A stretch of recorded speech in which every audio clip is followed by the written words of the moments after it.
Throughout this season of Reset, we've hit on just about every genre of video game out there. This time we're gonna do something a little bit different and count down the top 10 games of the 2010s. Looking back, it's been a decade of some interesting contrasts. We had people putting in hours on lo-fi stuff like Farmville, but also upgrading to 4K, while also buying up re-released retro consoles like the Nintendo Classic. We reached out to Reset's own Brain Trust, as well as some other people in the video game industry, to bring you this very fun, but very non-scientific list of the games that took up a lot of our time over the last decade. Some of these picks are here because, well, they're fun to play. Others made the grade just because of their influence on the games we're playing now. Let's see if any of your favorites made the list.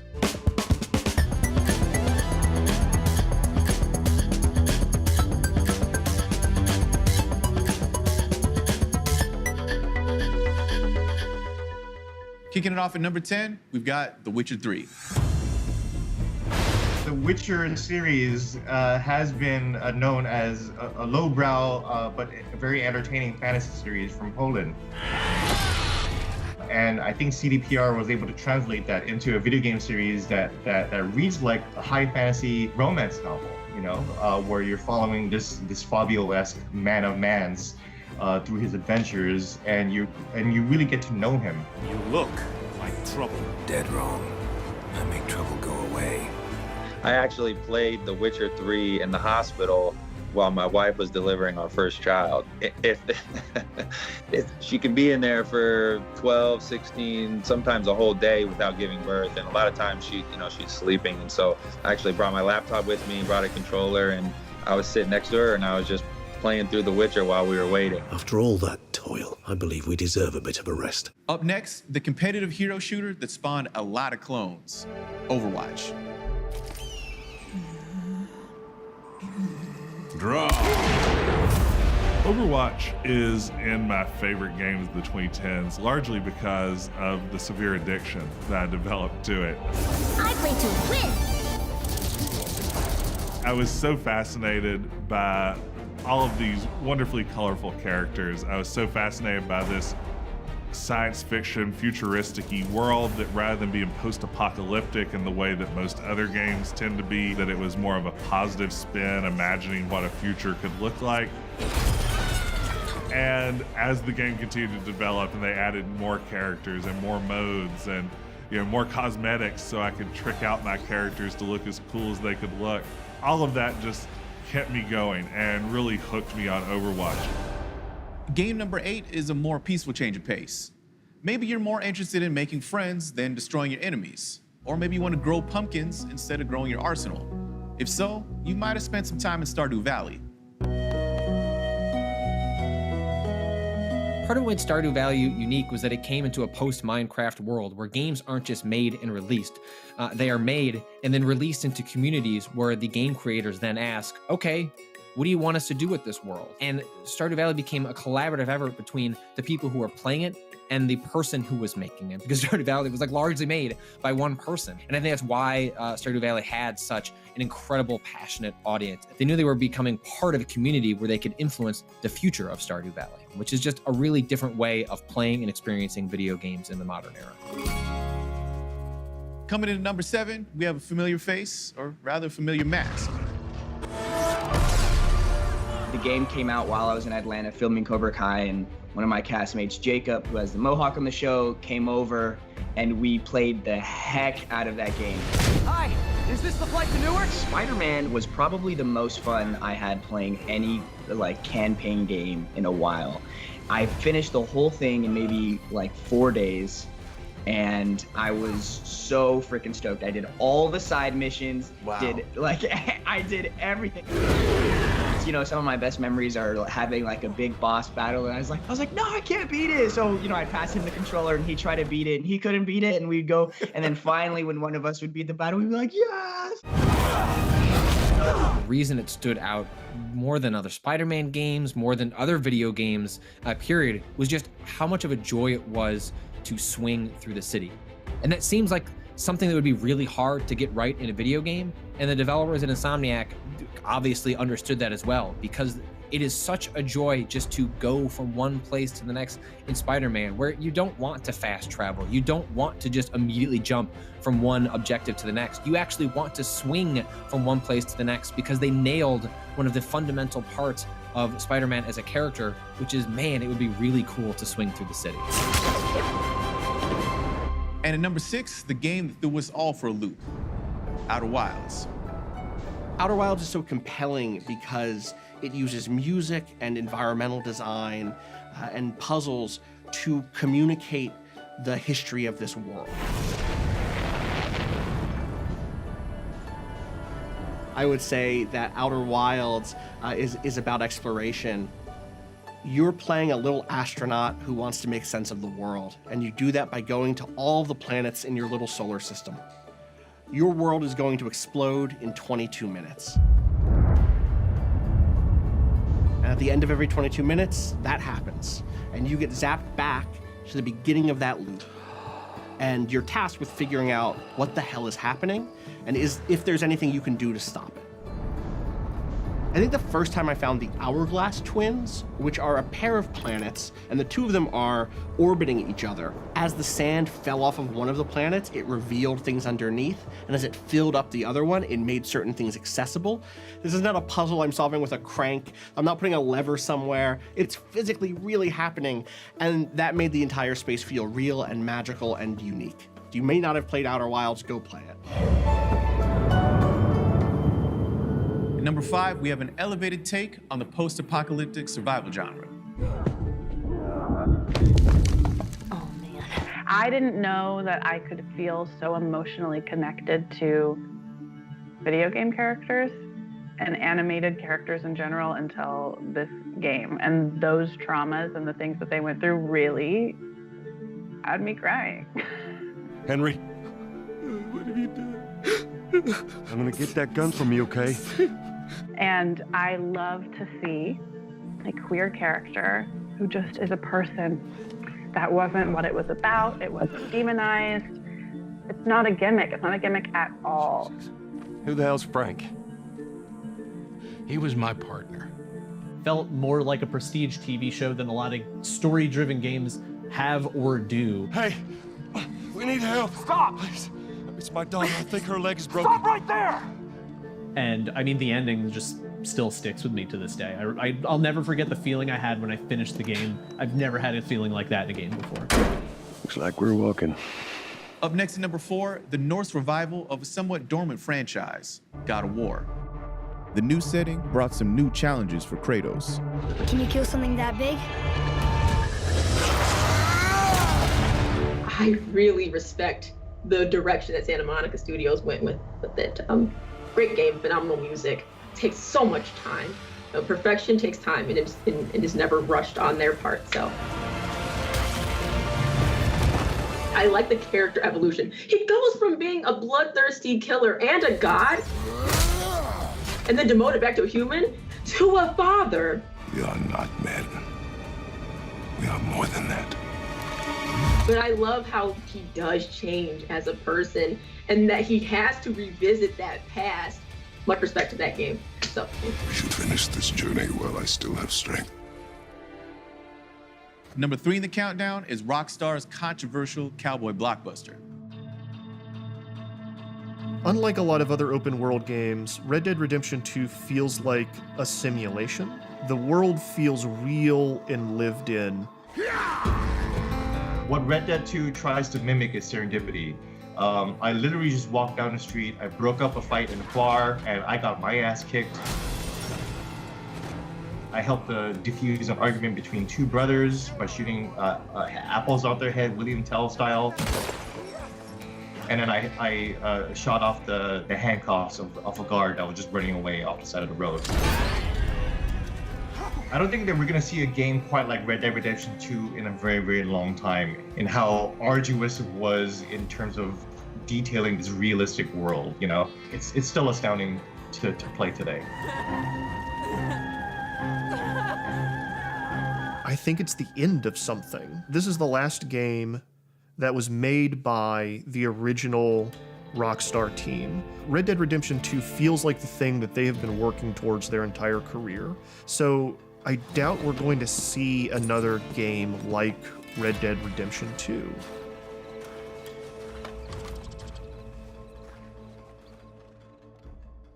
Coming up, the Reset Roundtable joins me to reveal our top 2 games of the 2010s. Wow. God damn. How do you feel about that? I can already see it.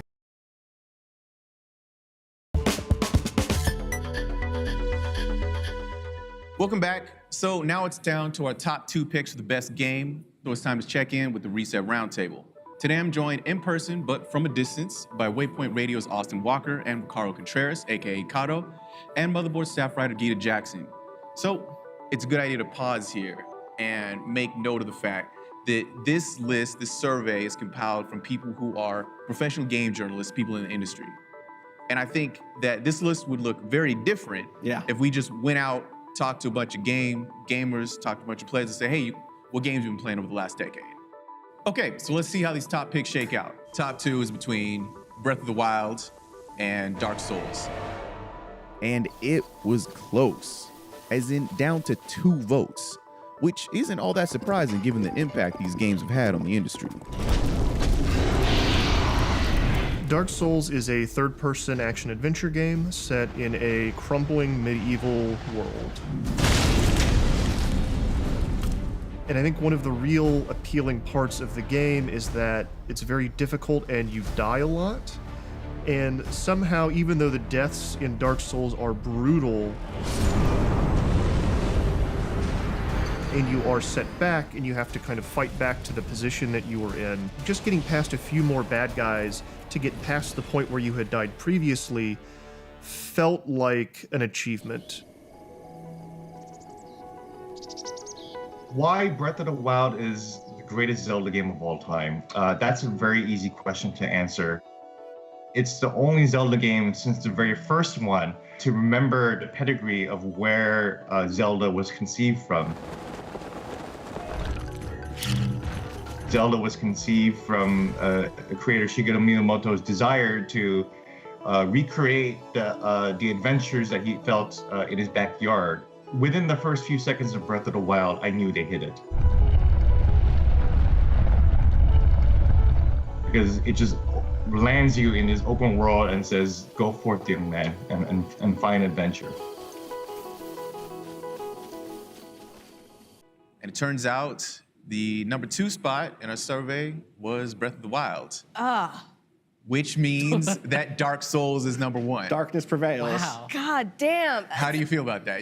I can already see Sorry, it. when I close my eyes and think about Breath of the Wild, I can it's like burned in on my eyeball. I can smell it, which doesn't make any sense. It doesn't make any sense. I can smell how you feel. I swear I can feel the breeze, because when you see those individual bright green blades of grass and the clear blueness of that sky, it is like the way that as a child you imagine the outdoors when you're stuck inside, you know? When you're like, I just want to go play around in the woods or some shit. That's what you imagine what it looks like. And they brought that to life. Its expression of nature is so, so beautiful. So hold on. So you disagree with the order? I think it's a perfect video game, and it makes me really happy. Okay. I always value experiences. I'm like a naturally upset person. Like, I'm mad all the time about everything. So when I play something that the media that makes you feel joy, like making someone feel joy is a very difficult thing to do. Like pure joy. Like not just, I'm so hyped because that is Spider-Man up on the screen, I love my boy Spider-Man, but like a moment of exuberance. You just have those moments of just feeling like you could do anything. You could be the purest expression of who you want to be in that video game, you know, and you can solve problems in the way that feel most natural to you. It's like a very, very good kindergarten teacher, where the one that is like, oh, I see that you were interested in the scissors. How about some construction paper, you know? Build something. And Yeah. Dark Souls is like, I mean, I think the reputation of Dark Souls is the opposite. Yeah. I think I'm with Gita in that if I would swap that order, Yeah. but I get why Dark Souls is there in number one, which is like, it really shaped so much of the conversation around games for the last decade because it reminded people that they liked to play games that could be a little bit more difficult, that didn't have lots of tutorialization, lots of telling you what you're supposed to do, markers on the screen that said, go here, go do this, go do this. Both of these games kind of do more by saying less, you know? Right, totally. They're both like set out to let you explore a world, and they go about it kind of in different ways. Dark Souls is a little more linear, and Breath of the Wild is more open. But they both they have less sort of telling you what the story is, and more it's like you're making a story as you play. Yeah. Right? The act of you going through the world is what makes the narrative. Everyone's story is going to be different in Breath of the Wild for sure, because it's literally after you do a first like kind of tutorial island almost, and you get all your powers, you can go anywhere. Anywhere else, you can go beat the final boss, and like speedrunners do that. Like speedrunners 12 like, minutes or whatever, yeah, right? Like, skip boom, everything done, else, done. go into the castle, and they're good enough to just kill the boss immediately, right? Totally. Yeah. And it doesn't ever hand you like complete like easy answers. And Dark Souls does this even more. You must visit Anor Londo and acquire the Lord Vessel. Listen to the world, Holy. Like, just go out there, figure it out yourself. You can do this. And people were surprised at how rewarding that was. So it's not like I don't like thinking about it as this like, there's a mountain you have to climb and it's called Dark Souls or anything like that. But instead, I think that it's kind of a masterpiece at teaching you how to play the game without telling you it's teaching you how to play the game. I played Dark Souls and Zelda concurrently recently during the pandemic. So I got to take a late pass on Dark Souls. I had this binge where I think I played just weekend. Just woke up Saturday, played, went to sleep, woke up, played, went to sleep, and it felt like 3 weeks had passed. It was rewarding to A, push myself up against a challenge, but also B, to see those little sparks of hope when you read the markings that other people wrote that, oh, I did it, or oh, I can't do it. It's just, oh, Dark Souls for me, it's a lonely game, but it gives you these little sparks of you're not alone.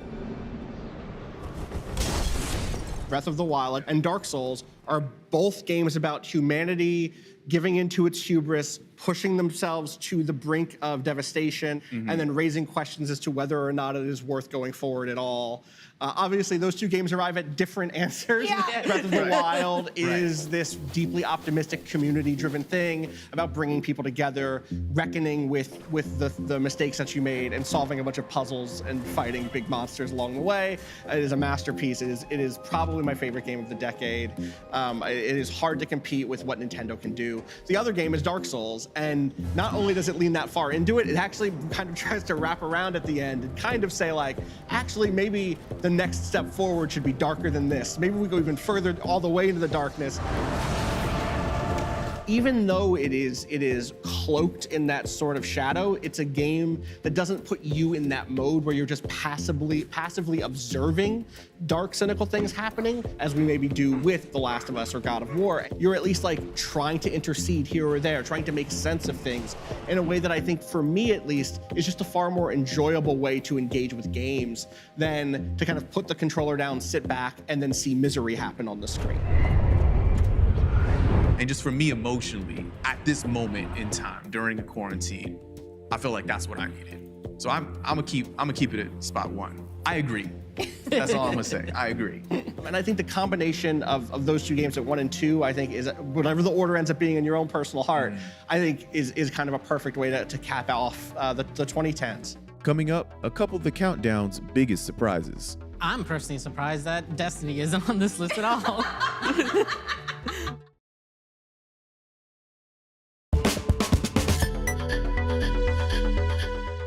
What do y'all think so far? Any surprises? I'm personally surprised that Destiny isn't on this list at all. Look, okay, I love this game. You're just throwing a wrench in the whole list right now. Okay. Absolutely.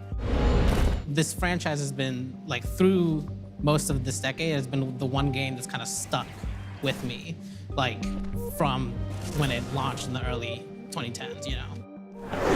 Fortnite. Fortnite's not on this list somehow, Homie, right? the dude at my bodega plays PUBG on his laptop when Yes. nobody's in the store. Mm-hmm. You There's know? so many games that are not in here. FIFA.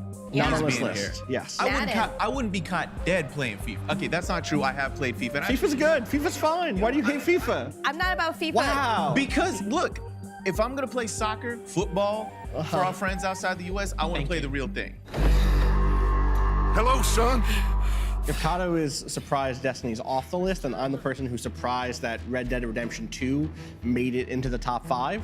I mean, this is a game that was marred during its launch cycle with a lot of very good reporting about labor abuses, exploitation, and also, frankly, like when it was released, it maybe got some good reviews, but there wasn't this huge upswelling of people who loved it as much as they even loved other stuff by Rockstar.